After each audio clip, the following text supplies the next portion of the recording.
c'est le boulot, c'est le boulot, c'est le boulot. Je vais redire boulot, c'est le boulot, c'est le boulot. Et même si tu gagnes juste un peu d'argent, il faut bosser pour le faire avoir. Boulot, c'est le boulot, c'est le boulot. Ouais, la vie n'est pas le cadeau. La vie n'est pas le tiercé. Le baguette sur la barre des dos. Boulot, boulot, tout le monde va percer. Et toi-même, tu connais comment j'étais les dans les bocaux. Y'a pas les petits déjeuners pour tous les dormeurs. Je n'imaginais pas un jour chanter avec Loco. Aujourd'hui, je m'habille bien comme un sable. Chantez avec moi, la la la. Oh lo lo lo. Oh la la la. Aïe ah la la la. Oh lo lo lo. Oui avec moi, la la la. Aïe ah, c'est le boulot, c'est le boulot, c'est le boulot. Je veux dire boulot, c'est le boulot, c'est le boulot. Et même si tu gagnes juste un peu d'argent, il faut bosser pour le faire avant. Boulot, c'est le boulot, c'est le boulot. Voilà, c'est bon, c'était bon. J'aime beaucoup cette chanson parce qu'elle est très expressive. Et surtout que tout de suite, je suis en train de vouloir m'adresser à mes petites sœurs qui sont en résidence, qui sont étudiantes ici à Mbeng, spécialement en Italie. Parce que quand je dis spécialement en Italie, c'est parce que voilà, les statistiques ont montré que il y a beaucoup plus de jobs en Allemagne, dans notre pays, du moins qu'en Italie. Mais là où j'allais apporter ma contribution vraiment, c'est au niveau des filles. Pourquoi?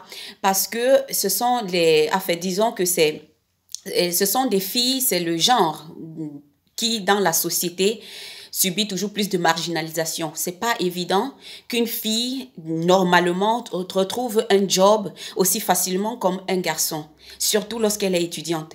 Mais ma chérie, moi, je vais te dire quelque chose aujourd'hui. Tu es arrivé là, tu es dans ta chambre d'étudiante, tu te dis, je n'ai pas de job parce que un ami ne m'a pas accompagné ou bien parce que je n'ai pas trouvé là, sous mes yeux. La réalité est que si tu cherches, tu vas trouver. Si tu cherches, tu vas trouver. Quel est le potentiel que Dieu t'a donné? Ça, c'est la première question à laquelle tu dois répondre quand tu partais de l'Afrique.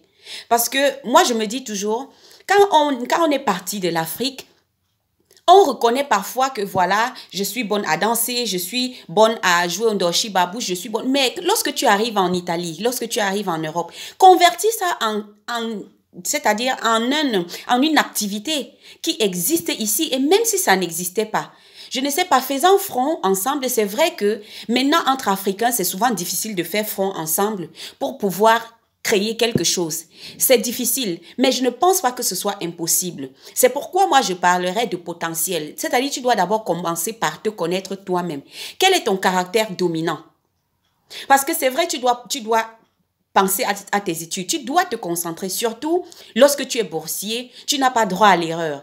Mais la question se retrouve au niveau du potentiel que tu as au-delà d'étudier. Parce que les études, ça se passe ici.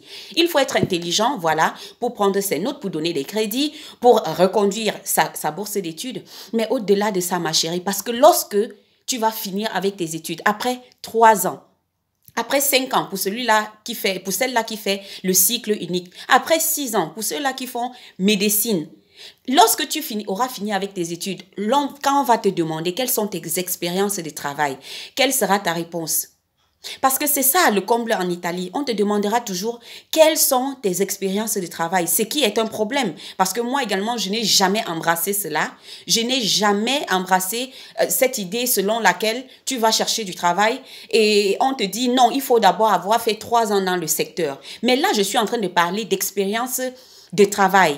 Parce que tu ne peux pas aller chercher du travail avec un CV vide.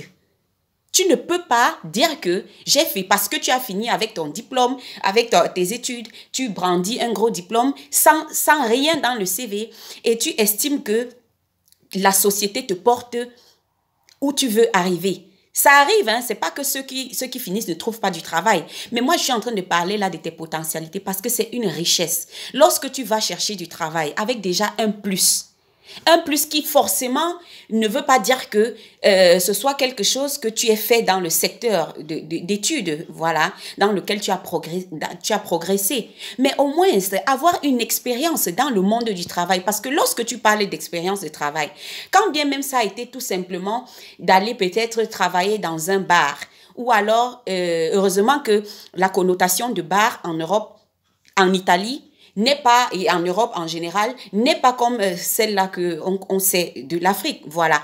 Donc, du moment où tu sais ça, que les petits métiers là, ça peut t'ouvrir des portes. Ça peut, par exemple, parce que lorsque tu fais des petits métiers, dans ton CV également, là où on dit capacité et sens d'organisation, qu'est-ce que tu mets à l'intérieur de ça?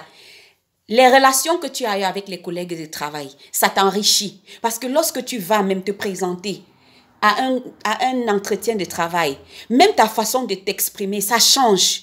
Lorsque tu as côtoyé le monde du travail, peu importe le travail que tu as eu à fréquenter, lorsque tu as ce minimum-là, ça t'apporte un plus, que ce soit dans ta manière de te vêtir, que ce soit dans ta manière de penser, que ce soit dans ta manière de répondre aux questions qu'on te pose. Parce que beaucoup, malheureusement, qui n'ont jamais travaillé ou alors qui ne se sont jamais présentés à un entretien de travail, après 3 ans, après 5 ans d'études, après 6 ans d'études, lorsqu'ils se présentent pour la première fois à un entretien du travail, ils se disent que les questions, ce seront du tic au tac. On te pose ceci, tu dois répondre ceci, on te pose comme ça, tu dois répondre. Ce n'est pas du tic au tac. Et c'est pourquoi dans une de mes vidéos, je ne sais pas si je l'avais posté, mais je ne sais pas si c'était juste des conseils ou bien une vidéo de toutes les façons, où j'avais dit, lorsque vous allez en un entretien de travail, vous devez tenir compte non seulement de votre filière, mais également du pays où vous vous trouvez. Mais c'est vrai, pas seulement du pays, mais aussi de la région. Parce qu'il y a des régions où c'est tellement standard. On ne te demande presque rien d'autre que des choses bases. Dans d'autres secteurs d'activité, on te demande des choses plus pratiques. On te pose des questions sur ta personnalité. Ça, ce sont des choses que tu ne peux connaître que lorsque tu côtoies des gens dans un milieu de travail. Parce que côtoyer des gens en résidence universitaire, côtoyer des gens dans des milieux où vous allez fêter, boire, manger, le ndolé, ce n'est pas suffisant. Une autre façade de ce truc-là, c'est quoi? Lorsque tu te connais toi-même, tu sais, voilà, je suis une personne avec un tempérament chaud. Je suis une personne avec un tempérament froid. C'est ça, chercher à se connaître. Lorsque tu te connais, c'est important également de savoir faire un choix d'emploi. Parce que vous allez voir, c'est pas tout le monde qui a la chance de finir avec les études et de trouver du travail tout de suite. Mais je vais également parler d'un côté potentiel. Lorsque tu connais ton tempérament et tu connais ton potentiel, quels sont tes potentiels? Ceux-là que Dieu même t'a donné. Ma chérie, tu ne peux pas attendre finir tes études avec... On dit souvent, tu ne sais pas ce qui arrivera demain. Aujourd'hui, là où je suis en train de faire cette vidéo, je sais que tout de suite, tout va bien, mais je ne sais pas ce qui m'attend demain. Donc, mettez toujours les chances de votre côté. Quand je parle de potentiel, c'est pour dire quoi? Ma chérie, il y a une vérité que la société ne te dira pas parce qu'on veut souvent utiliser les mots voilà, pour effrayer et finalement ceux-là même qui sont dans le tort et ceux-là qui sont dans le tort ne savent plus exactement jusqu'à quelle limite aller. Et ceux-là qui ne sont pas dans le tort se disent forcément qu'on va les juger. Moi, je vais toujours dire un truc. Ne vous sentez jamais jugé si vous savez que ce que vous faites n'est pas mal. Si vous connaissez la vérité en vous, n'ayez que faire de ce que les autres vont penser. Il y a une de mes filles, là, il y a une étudiante, pour ceux qui, beaucoup sauront de qui je parle, qui est en train d'entamer avec une activité. Une activité que je suis sûre que personne, si elle demandait conseil à côté, personne ne lui aurait dit, oui, vas-y. C'est-à-dire, peu de gens auraient dit, vas-y, avec foi. Parce que elle a commencé cette activité de restauration. Une jeune fille à la fleur de l'âge, belle, qui se retrouve à faire la restauration. Mais un truc que si ce n'est pas que tu as de la détermination en toi et que tu as foi et que tu connais quelles sont tes capacités, tu ne peux pas te jeter dans ça. Mais c'est une qui s'est choquée, c'est une qui sait se battre. Elle a toujours su se battre pour arriver où elle est aujourd'hui. Et elle a chuté, elle s'est relevée, elle a chuté, elle n'a pas attendu que ce soit un homme qui vienne la relever. Parce que moi, je vous parle de quelque chose. Je n'entrerai pas dans ma vie privée parce que quand moi, je fais mes vidéos, vous allez remarquer, quelqu'un m'a même dit que à la fin de mes vidéos, j'omets de dire partagez, faites ceci, faites cela comme les autres.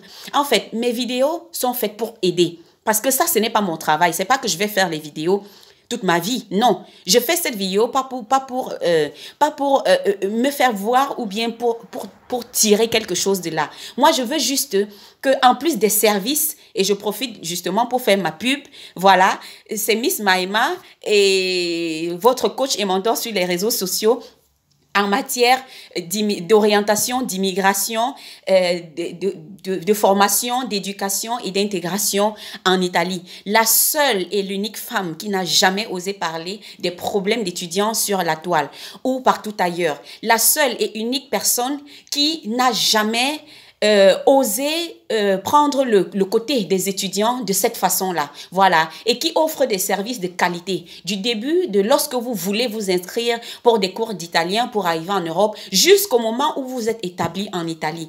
Voilà, ça c'est moi, ça c'est Miss Michel. Et je suis là également pour d'autres services comme des transferts d'argent internationaux au-delà des sommes que vous-même vous connaissez, c'est souvent 1000 euros. On dit tu ne peux pas envoyer jusqu'à 1000 euros en Afrique, ni partir de l'Afrique jusqu'ici parce que peut-être les frais et tout. Mais Miss Maïma Apisou Services est là pour tous ces services-là.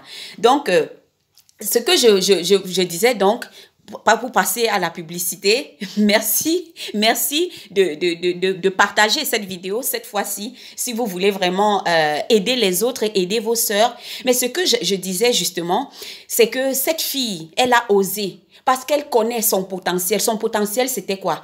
C'est vendre, le commerce. C'est le commerce, c'est le marketing. Elle est bonne dans ça.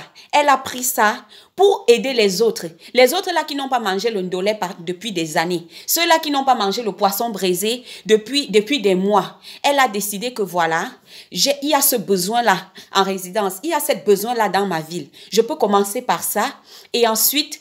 je vais mettre son numéro là en bas dans les commentaires si elle le permet.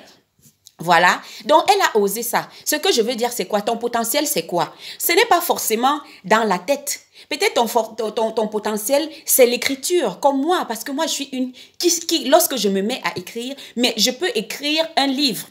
Lorsque je me mets à écrire, mon parler n'a rien à voir avec mon écrit. Parfois, quand j'écris, j'ai l'impression que ce n'est pas moi qui parle. En fait, j'ai l'impression que ça n'a rien à voir avec mon parler. Et dans ça, si toi, étudiant, tu es en résidence, tu dis que tu n'as pas de job, tu sais que ton potentiel, c'est écrire. Commence à chercher, même des maisons d'édition, on ne sait jamais.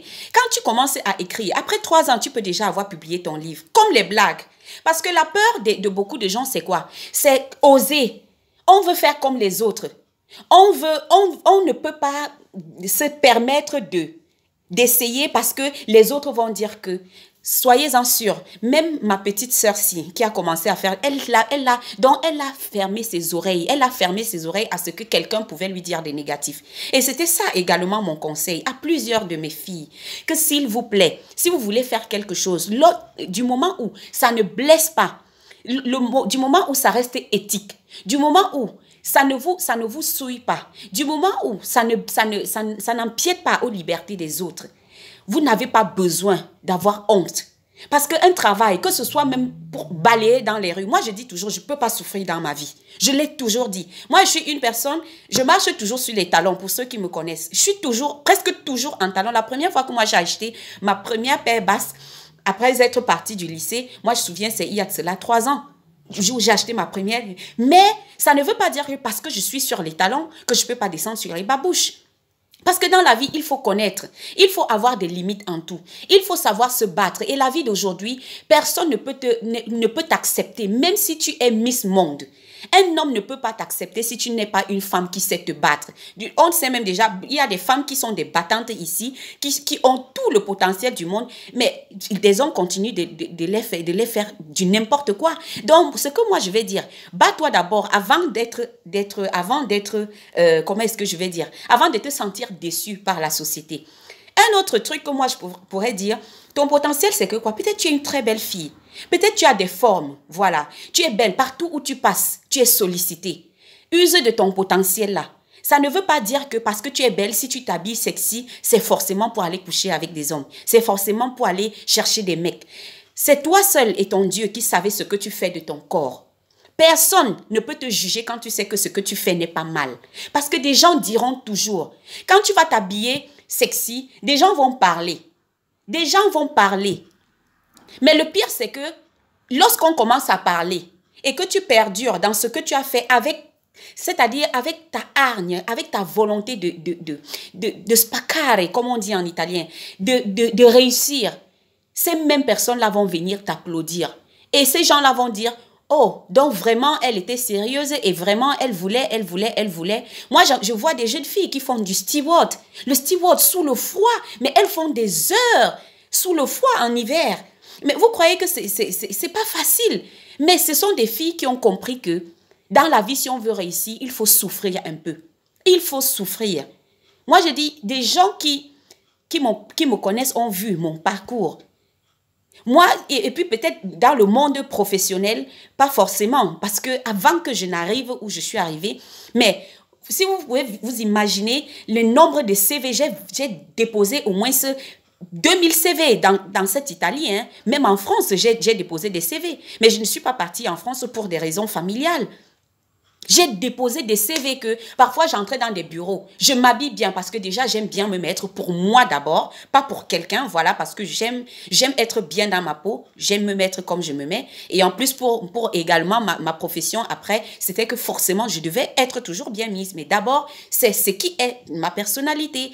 Et parfois j'ai été sollicitée parce que j'étais bien mise. Donc ma chérie, si tu sais que si tu es une personne qui aime rester choco, voilà, parce que moi j'aime ça, et que tu es sollicité par rapport à ça. Cherchez les emplois qui ont à voir avec ça. Et profite du moment où quelqu'un t'appelle. Parce que un homme, lorsqu'il t'aborde, lui, il t'aborde avec ses intentions. Mais toi, maintenant, quelles sont les intentions? Quelles sont les choses que tu lui imposes? Lui, il va venir, il va t'aborder parce qu'il va dire, la première chose que les hommes disent souvent, c'est que tu es très belle, ma chérie. Oui, vraiment, tu me plais. Mais toi, ça dépend de ta réponse. Ça dépend de ta réponse. Parce que si tu es une fille qu'on ne drague pas, c'est un problème. Une jeune fille, on doit la draguer.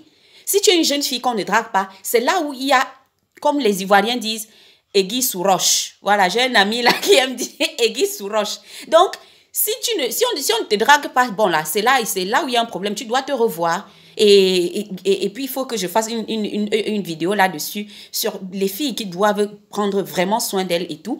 Mais si tu es une fille qui est sollicitée, ma chérie, n'attends pas qu'il soit trop tard ou bien n'attends pas forcément avoir le boulot par rapport à ton diplôme là pour pouvoir dire oui, je travaille, voilà ma première expérience de travail parce que le blanc là, l'italien est ce qu'on appelle fourbo. Il est rusé. Lorsqu'il demande expérience de travail, c'est pour savoir si tu as côtoyé des gens. C'est pas forcément de savoir si forcément tu étais dans le secteur. Parce que si tu cherches bien, même dans ce que tu as fait là, tu peux un peu tourner ça et dire oui, comme j'étais là-bas et comme je suis venue de l'Afrique, en même temps je faisais ceci. Tu n'es pas obligé de dire que c'est tout simplement ce que tu faisais. Tu peux dans ça là maintenant parce que lorsque tu travailles, il y a des choses que tu fais. La vie sociale déjà c'est aussi un travail, c'est une école. Voilà. Quand moi je dis c'est un travail, c'est pour dire que à l'intérieur du travail, il y a des choses que tu fais que tu peux inclure dans ton CV et qui pourront t'enrichir demain. Tu as du potentiel, tu es belle, tu es tout. Tu vas dans... je ne sais pas. Il y a même ce qu'on appelle là, je vois souvent en résidence, ils organisent des fêtes, des ceci, ils passent le temps à danser. Moi, je dis, ça là, c'est vendre son potentiel gratis. Moi, je vais vous donner une idée. Hein. Maintenant, là, même les garçons, vous pouvez écouter cette vidéo si c'est aussi pour vous. Quand vous voyez les blancs là commencer à tricher vos piches là, pourquoi est-ce que vous ne vous entendez pas pour ouvrir une école de danse? Une école de danse. Voilà un truc qui manque, une école de danse ouverte par les Camerounais. Vous êtes jeunes, vous êtes virulents, vous êtes jeunes, vous êtes forts, voilà. Vous avez du potentiel, mais vous êtes beaux, vous êtes belles. Pourquoi est-ce que vous ne vous entendez pas, même 4 personnes dans le secret, vous ouvrez une école de danse et vous dites 2 fois par semaine. Qui veut y accéder là? Il paye 10 €. Surtout qu'entre vous là, vous savez comment vous parlez. Ce ne sera pas difficile, parce que ce n'est pas que tu sors de l'extérieur pour venir imposer ça au milieu de quoi que ce soit. Non. C'est un truc quand même que tu peux dire que tu peux te permettre de proposer à tes camarades qui sont en résidence avec toi. Voilà un truc que vous pouvez penser. C'est un projet que moi, vraiment, j'aimerais voir. Parce que moi, c'est même parmi mes projets. Parce que j'adore danser. Même si on me dit que je ne sais pas danser. Mais j'aime danser. Et j'aime être dans la joie. J'aime danser parce que j'aime être dans la joie. Je n'aime pas la tristesse. La tristesse, vraiment, et les personnes tristes, moi, je n'aime pas. Donc, si tu es une personne qui aime rester dans la joie, qui aime danser, pourquoi est-ce que tu ne ferais pas de ça ton business? Vous êtes en résidence, vous passez le temps à préparer les nourritures africaines, vous partagez comme ça. C'est vrai, il faut partager, il faut donner. Mais moi, je suis en train de parler, toutes mes vidéos sont adressées aux étudiants parce que la vie d'étudiant n'a rien à voir avec la vie de nous autres qui sommes à l'extérieur. Sauf si vous n'avez jamais côtoyé les étudiants, la vie d'étudiant, les résidences ici en Italie, vous ne pouvez pas comprendre combien c'est difficile de vivre dans une réalité où tu n'as pas ta famille. Tes idées parfois sont confuses. Beaucoup de filles, beaucoup de garçons, beaucoup de nos jeunes frères arrivent ici, échouent, que ce soit sur le plan académique, que ce soit sur le plan de la vie sociale, que ce soit sur le plan sentimental, parce qu'ils n'ont pas leurs parents à côté. Parler au téléphone avec ta personne, ça n'a rien à voir avec voir cette personne-là en face et parler. Et beaucoup de gens ont la famille ici, c'est-à-dire les oncles et les tantes, qui malheureusement, les cousins, qui malheureusement ne leur apportent pas cette aide-là qu'ils avaient souhaité. Malheureusement. Moi, je le dis parce que je vis dans le milieu des étudiants. Depuis 10 ans. Donc, je connais le fond de la vie du premier jusqu'au dernier étudiant, que ce soit des pauvres, que ce soit des riches. Parce que j'en ai accueilli de toutes les nationalités, de beaucoup de nationalités, j'en ai accueilli. Donc, quand je le dis, c'est parce que je sais que tout ce que je dis là, ça peut toucher quelqu'un. Il y a quelqu'un là, parmi vous, qui ne sait pas comment gérer son quotidien. Sors. Va, regarde sur Internet. Tu regardes même les événements. Tu mets événements de ma ville. Si tu es dans la ville d'Aosta, tu mets événements de Aosta. Événements du mois à Aosta, du mois de novembre, du mois de décembre. Tu sors. Achète-toi un billet. On est en janvier. Cherche-toi un billet. Déjà, même 3 billets l'an. La bourse est sortie. Tu mets un budget, 150 €. Tu dis, voilà, au courant de l'année, je dois être ici, là-bas, ici, là-bas. Tu mets ça du samedi au dimanche. Tu sors. Tu vas découvrir des choses. Peut-être en découvrant des personnes, en parlant même dans le train, en t'asseyant dans un bistrot, dans un bar, tout seul, comme j'ai parlé dernièrement de la solitude, tu vas pouvoir nourrir ton esprit et comprendre si forcément tu attends tout simplement le diplôme là pour dire après que voilà, j'ai embrassé la vie. Parce que moi, je suis coach en matière d'intégration également. Et l'intégration, ça enrichit. Lorsqu'un blanc voit que tu es arrivé, tu n'es pas resté seulement dans le milieu camerounais, que beaucoup de gens arrivent là. Ils connaissent Cameroun, ils parlent Cameroun, ils mangent Cameroun, rien d'autre. Ou bien ivoirien, rien d'autre. Mais après, ils vont se plaindre que le blanc est méchant, le blanc ne comprend pas. Parce que toi-même, tu ne cherches pas à comprendre le blanc. Si tu ne cherches pas à embrasser sa culture, tu ne pourras pas savoir comment imposer la tienne. Parce que moi, je m'impose. Où je me trouve, je m'impose. Parce que je connais l'italien jusqu'au dernier. Je m'impose. Là où je sais que ça là, il faut se taire là, je sais me taire. Mais là où je sais que j'ai mes droits là, je ne me laisse pas piétiner. Parce que je ne me laisse pas piétiner. Voilà. Pas parce que je veux montrer que non. Parce que il y a des choses que lorsque tu connais d'une culture, lorsque tu laisses tomber un truc, c'est là où on t'écrase. Ou bien c'est là où on te prend pour Mboutoukou. Celui-là qui est venu, voilà. Ou bien pour celui-là qui est venu avec les Gomoni. Comme si ceux-là qui venaient avec les Gomoni n'avaient pas aussi la tête. Juste que eux, ils ne peuvent pas comprendre la vie comme toi qui arrives là en tant qu'étudiant. Quand même qu'il y a tu as quand même une certaine, tu es quand même favorisé. Voilà, tu es favorisé en quelque sorte. Tu vois, vous voyez un peu. Donc, ce que je voudrais dire, utilise tes atouts. Utilise ton potentiel. Si ton potentiel, c'est quoi? C'est le sourire. Ma chérie, cherche un truc. Cherche un truc. Il y a des trucs là où on dit animateur. Tu n'as pas cherché. Va aller sur subito.it. Rencontrer des gens. C'est surtout lorsque vous vous déplacez que vous pouvez changer des choses, que vous pouvez rencontrer des personnes. Parce que, et puis, lorsque tu sais aussi te mettre, moi je parle toujours du sourire. Le sourire change tout. Lorsque tu es une fille et que tu ne peux pas sourire, parce que lorsque tu es dans le milieu, tu souris. Tu salues les gens avec respect. Tu souris. Tu souris. Tu as la tête haute. Tu ne marches pas comme ça. Non, tu souris. Tu vas voir que Des gens vont te regarder, pas forcément. Un homme va te regarder d'abord en premier, c'est oui, parce qu'il veut te découvrir. Mais te découvrir là, ce ne sera plus là-bas. Ce sera la découverte autre, découverte de ce qui est ici, découverte de ce que tu portes en toi comme potentiel. Faites très attention à ce que les gens vous font croire comme quoi, si tu t'habilles comme ça là pour te retrouver, si tu te retrouves dans tel milieu, chacun sait où sa vie va arriver. Chacun c'est Dieu seul qui sait là où la vie de chacun va le mener. Vous avez compris? Personne n'est Dieu pour te dire où. Il y a des gens qui ont commencé en médecine, qui ont fini ailleurs.